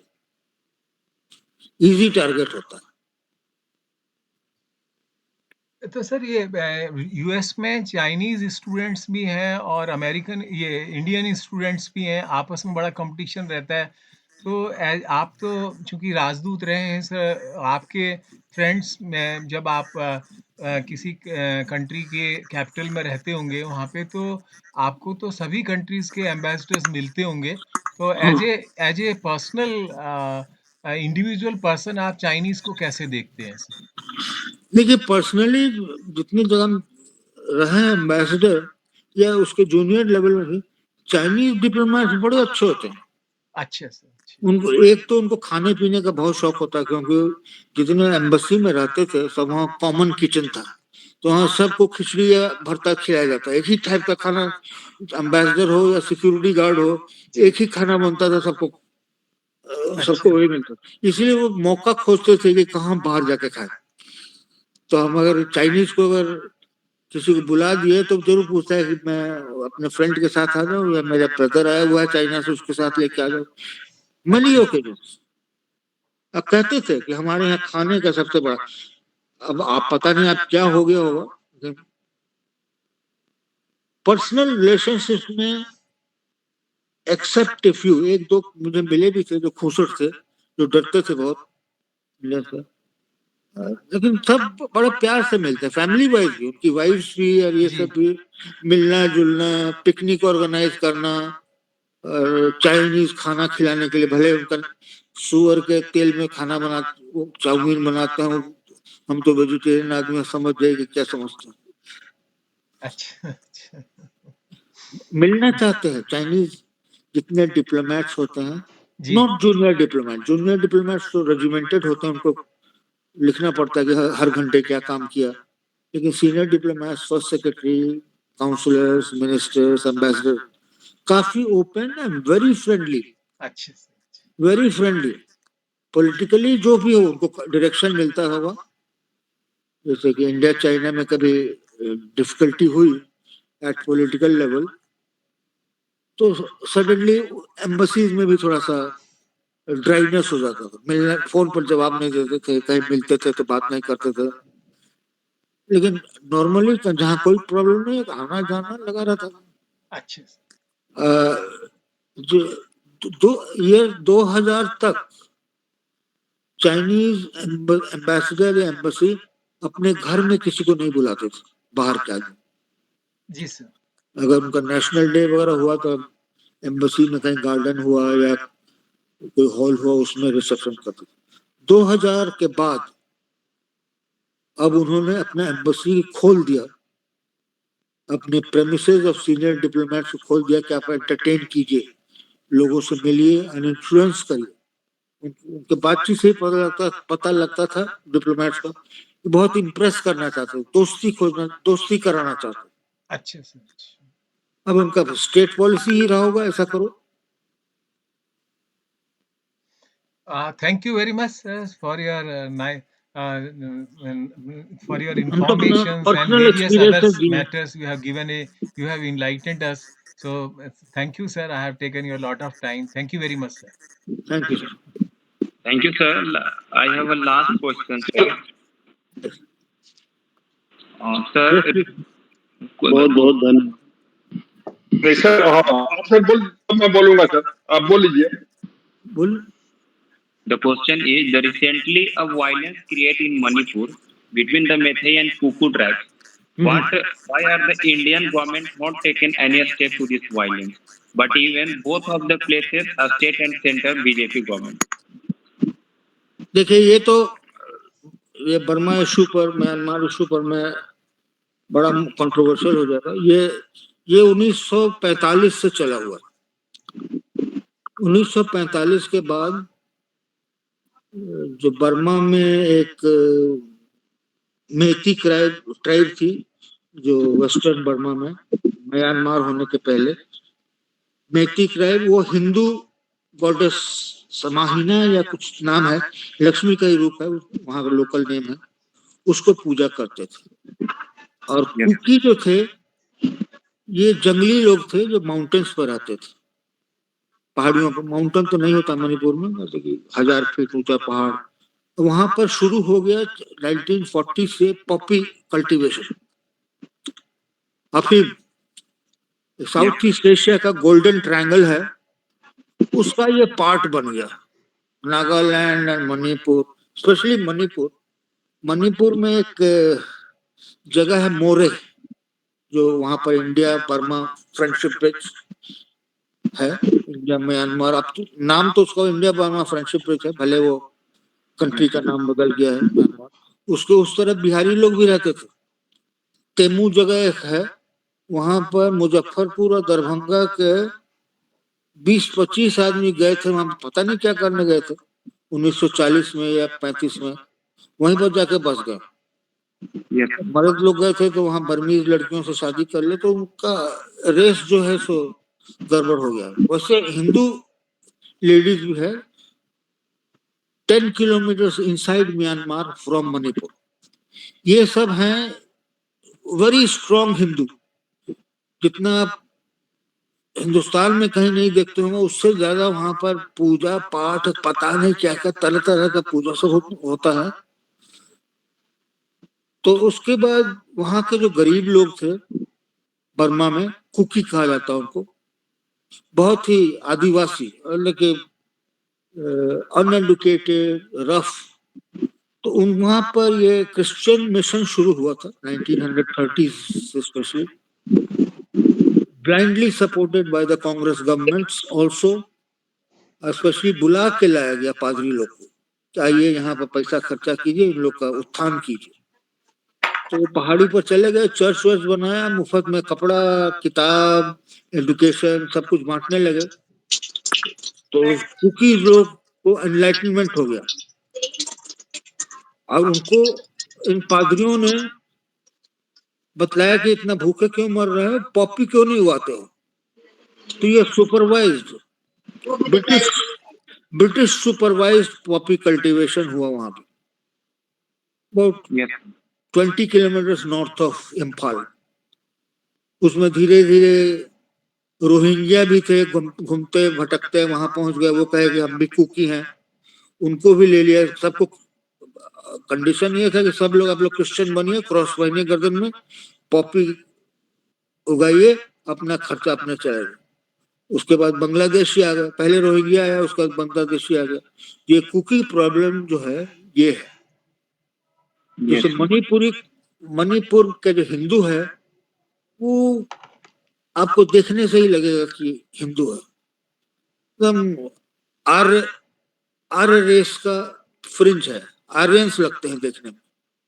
भले ही थोड़ा थोड़ा नाक चिपटा हो गया, जैसे बंगालियों को कभी कभी होता है, लेकिन कुकी जो है ये काले हैं, बर्मीज काले होते हैं, और रोहिंग्या है, जो रोहिंग्या बंगला बोलता हूँ, रोहिंग्या की भाषा जो है रोहिंग्या बंगला है, वो कुछ कुछ बांग्लादेशी बंगला से मिलती है।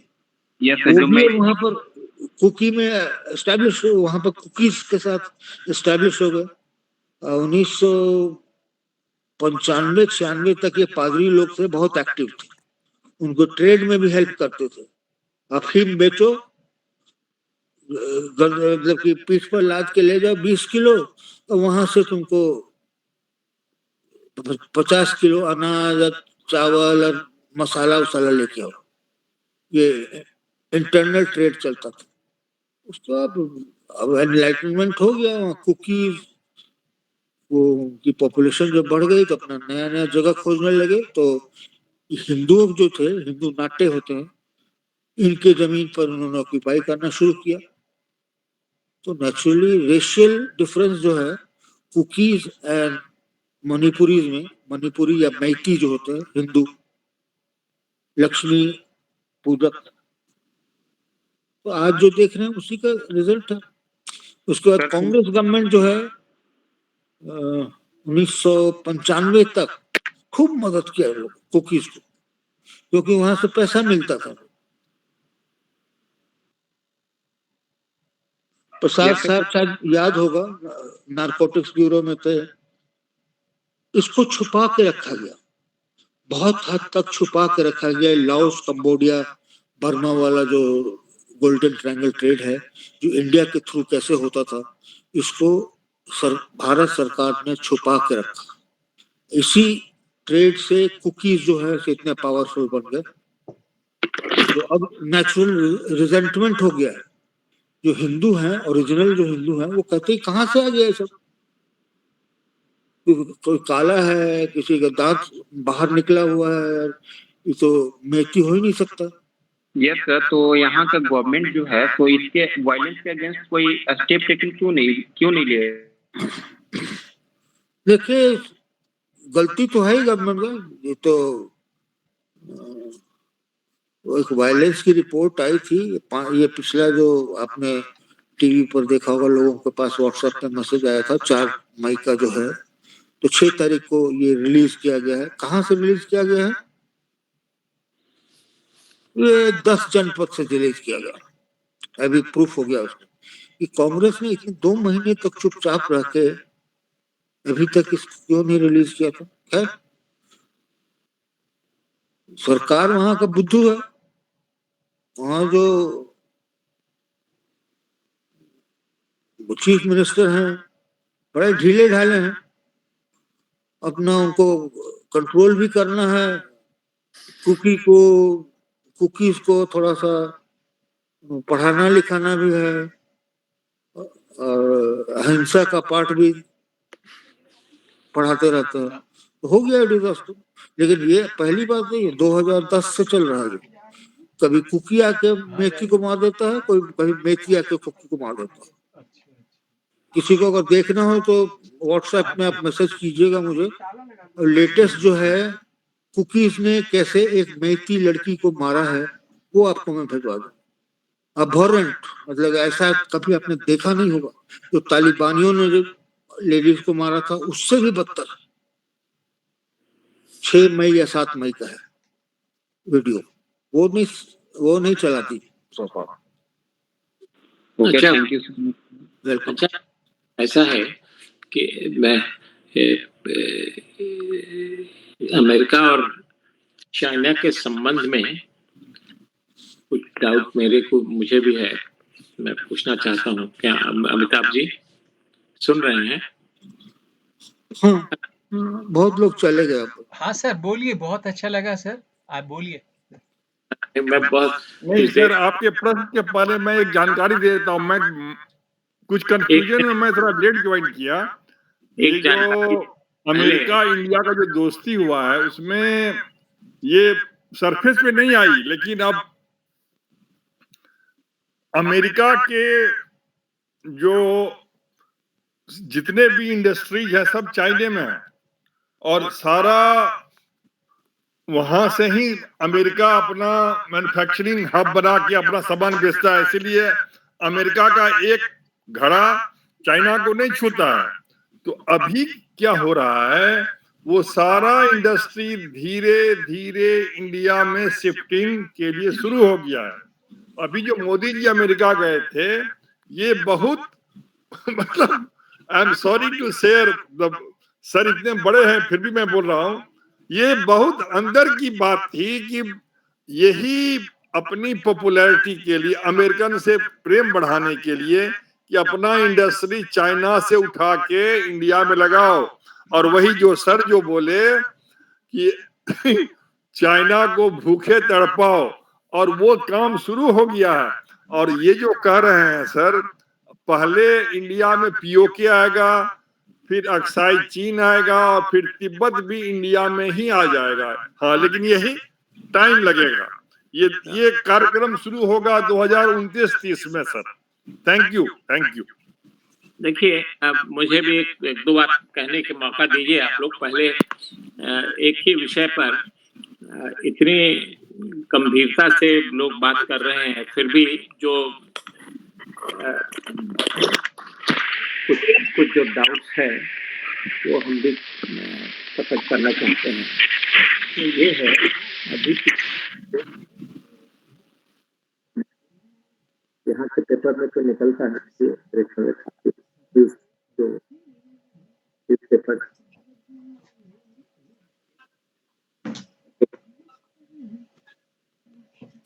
Cannot hear you.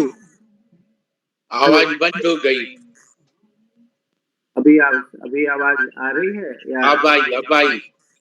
अब आई। ये बहुत ही पहले तो मैं तो पहले सराहना है, बहुत ही कम, लेकिन एक दो बात की जो है वो ये है कि थोड़ा हम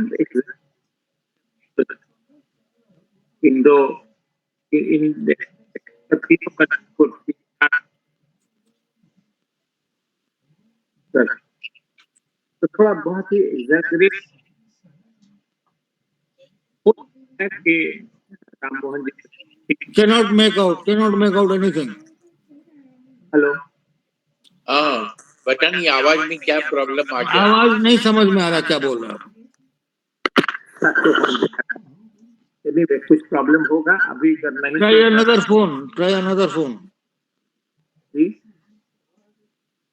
हेलो, फोन आपका मर गया, फोन चेंज कीजिए, ये नहीं चलेगा। सब ठीक है, छोड़ दीजिए, तो अगले बार से बात करेंगे। हाँ, अगले बार।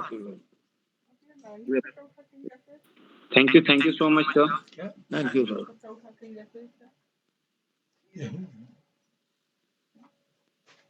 ठीक है, आवाज में कुछ प्रॉब्लम आ रही है तो, और राम वो भी चले गए, राम मोहन जी भी चले गए, तो चंद्रेश्वर खान भी चले गए। तो प्रसाद साहब से रिक्वेस्ट है, अब हम लोग कल मिलते हैं, और कल हम लोग का एक बहुत अच्छा टॉपिक है, ये क्या बोलते हैं, क्लाइमेट चेंज पर इंडियन फॉरेस्ट सर्विस के डॉक्टर ये बोलेंगे, क्या नाम, तो कल सब लोग सुनेंगे हम लोग, डॉक्टर उमाकांत बोलेंगे, तो हम लोग उनको कल सुनेंगे क्लाइमेट चेंज पर।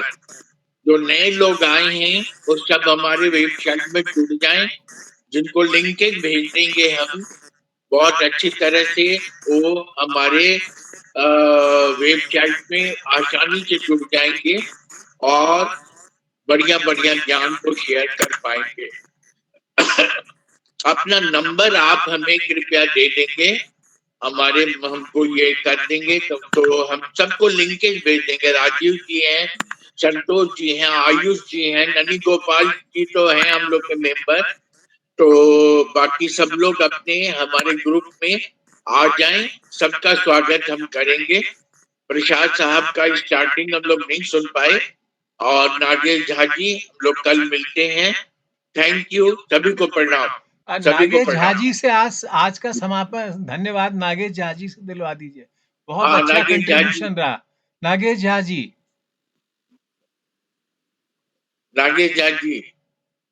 ये आप ही कर दीजिए। ठीक है। आज जो वार्ता रही, इंडिया चाइना अमेरिकन रिलेशनशिप, तो बहुत अच्छा राम मोहन जी ने वार्ता दी और बहुत ज्ञानवर्धन किया सभी का। Ram Mohan ji Indian foreign service के मेंबर रहे हैं और अनेक देशों में सर एम्बेसडर के रूप में कार्य किया और इंडिया का रिप्रेजेंटेशन किया। एक इतनी अच्छी वार्ता के लिए अमिताभ प्रसाद जी के बहुत बहुत धन्यवाद देते हैं। और अंत में आज इस समय के जो लोग उपस्थित हैं, श्री आयुष जी, श्री संतोष कश्यप जी, अमिताभ जी, नागेश जी, राजीव दुबे जी, और सभी लोग का बहुत, जिन्होंने आज की वार्ता में पार्टिसिपेट किया, उन सब का मैं बहुत आभार व्यक्त करता हूँ। और जैसा कि अमिताभ जी ने कहा कि कल उमा शंकर सिंह जी जो हमारे इंडियन फॉरेस्ट सर्विस के अधिकारी रहे हैं और भारत में वो बेसिकली वो उत्तर प्रदेश कैडर के आईएफएस ऑफिसर हैं, लेकिन उन्होंने उत्तर प्रदेश के अतिरिक्त सेंट्रल में भी अनेक वर्षों में कार्य किया है और क्लाइमेट चेंज और पूरे पूरे ecosystem in India, forest in India, forest situation in the whole world, उस पे उनके बहुत से वार्ताएं हैं और एक बहुत अनुभव है। तो we wish that tomorrow all we will be assembling at 7 o'clock tomorrow. So thank you very much, thank you Amitabh ji, और सभी लोगों का मैं बहुत आभारी हूँ कि आपने बहुत पार्टिसिपेट बहुत किया। फिर बहुत मिलेंगे बहुत कल धन्यवाद 7 बजे, फिर मिलेंगे। नागेश जी, आज बहुत लेट से आए। नागेश जी कल रहिएगा, Ayush thank ji, you ma'am, Santosh thank you. जी और नागेश जी के राजीव नागेश जी ने बहुत सब समय कोई कम आ समय में आज जाइएगा। बहुत अच्छा प्रतिभाग किया, बहुत अच्छा हाँ, प्रतिभाग किया। नागेश जी नहीं आते हैं तो लगता है कि कोई चीज मिस कर रहे हैं। तो नागेश जी मेरी भी पर्सनल नहीं रिक्वेस्ट सर, है एक्चुअली कि सर आज हमसे आइएगा। गलती यही हुई, हाँ इसलिए आज 21 तारीख है, बस जी, आज 22 अच्छा। तारीख, इसीलिए हम जब अमिताभ जी हमको फोन किए तब याद आया, अरे बाप रे, आज हम सबसे छूट रहा है हमसे, सब हम ज्वाइन किए। ओहो, thank you sir. Thank you. Khauri Maheshwar Prasad sir के बहुत आभारी हैं कि प्रसाद सर साहब आए को प्रणाम। और किसी वजह से उनका माइक में आवाज नहीं हम सुन सके। सो thank you very much sir, आप आए। थैंक यू सभी को, राजीव सभी दुबे को जी, आयुष जी, संतोष कश्यप जी, अमिताभ जी, एम प्रसाद साहब, सभी का बहुत बहुत धन्यवाद। राजीव जी, संतोष जी, आयुष जी, आप लोग कल जरूर आइएगा, कल जरूर आइएगा, क्योंकि उमाकांत जी भी बहुत बड़े विद्वान हैं। आईएफएस पर बोलेंगे, वो उस पे बोलेंगे क्लाइमेट चेंज पर। प्रसाद साहब आइएगा, थोड़ा सा माइक में बताएंगे, आज आपकी अमृत बाड़ी सुन नहीं पाए। और खान साहब कैसे आज जल्दी चले गए पता नहीं, क्लोजिंग उनका बहुत अच्छा होता है। फिर भी जोशी जी को बहुत बहुत धन्यवाद, उन्होंने बहुत अच्छा क्लोजिंग किया। और अच्छा, सभी को जरा सा प्रणाम, हम लोग कल मैं मिलेंगे। मैं चेक करना चाहता हूँ, आपको हाँ, अभी आवाज आ रही है? अभी आवाज अभी आ अभी रही है? ठीक है। हाँ, अभी एकदम ठीक है, पता अभी नहीं, बिल्कुल ठीक है। ताज्जुब है कि ऐसे तो ये मेरा आईफोन कभी कभी प्रॉब्लम नहीं होता था, लेकिन पता नहीं आज ऐसे हुआ। चलिए ठीक है, बड़ा अच्छा है, कल कल मिलेंगे हम लोग। हाँ, कल मिलेंगे 7 बजे, और कल अच्छा, 6 अभी बजे मेरा अब अभी दूरदर्शन पर, कल 6 बजे डीडी बिहार पर मेरा वो आएगा, कौशल विकास कार्यक्रम के बारे में हमने एक प्रोग्राम दिया था, उसको